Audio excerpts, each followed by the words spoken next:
আপোনাৰ কথাখিনি শুনি মই আধা ঘণ্টামান হাঁহি থাকিলোঁ। এই বানপানীৰ সুবিধা লৈ প্ৰায় দেশত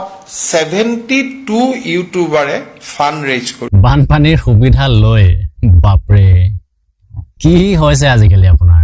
সৰু ল'ৰা ছোৱালীৰ দৰে মন্তব্য দিব ধৰিছে যে ৭২জন ইউটিউবাৰৰ একাউণ্ট নিৰীক্ষণ কৰি আছে ৰাইজৰ নামত উঠোৱা পইচা তেওঁলোকে ক'ত কেনেকৈ কেতিয়া ব্যৱহাৰ কৰিছে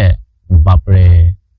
তেওঁলোকে যেনেকে যি কৰি আছে কৰি থাককচোন তাত আকৌ আপোনাৰ মাথা মাৰিবলগীয়া কি কথা আছে আৰু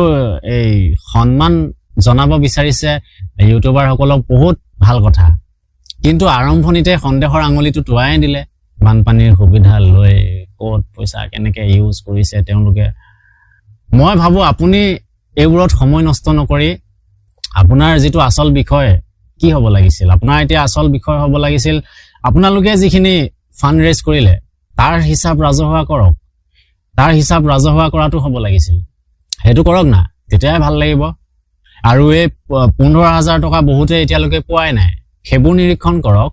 পাবলগীয়া বহুতে পোৱাই নাই বুলি অভিযোগ উঠিয়া আছে দেখোন হেবুৰৰ প্ৰতি লক্ষ্য ৰাখক হেবু চাওক না এইবোৰ ইউটিউবাৰে ক'ত কি পইচা উঠাইছে আৰু মেইন যিটো বিষয় বানপানী কিয় হ'বলৈ পালে সেই বিষয়টো আপোনালোকে আৰম্ভণিৰে পৰা গাপ দিয়াৰ চেষ্টা কৰি আছে হেবু ৰাজহুৱা কৰক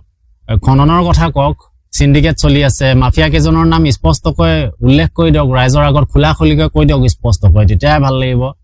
আসল যিবিলাক মেইন বিষয় সেইবিলাক বিষয়ে গাপ দিয়াৰ চেষ্টা কৰি আছে এই মেইন বিষয়বিলাকৰ পৰা ফালৰি কাটি থাকিলে কেনেকৈ হ'ব আৰু কি জানে আপোনালোকে যদি বানপানী হোৱা দিনাখনৰে পৰা আৰম্ভণিৰে পৰা যদি ইনিচিয়েটিভ ল'লেহেঁতেন তেতিয়া ৰাইজৰ ইমান কষ্টই নহয় পাব্লিকে ইমান বান সাহায্য উঠাই ফুৰিবলগীয়া সেই বিষয়টোৱে নাহিলেহেঁতেন আপোনালোকে যদি আৰম্ভণিতে কৰি দিয়া হ'লে আপোনালোকে নিজৰ দায়িত্ব পালন নকৰাৰ কাৰণেহে আজি ৰাইজ ওলাই আহিবলগীয়া হ'ল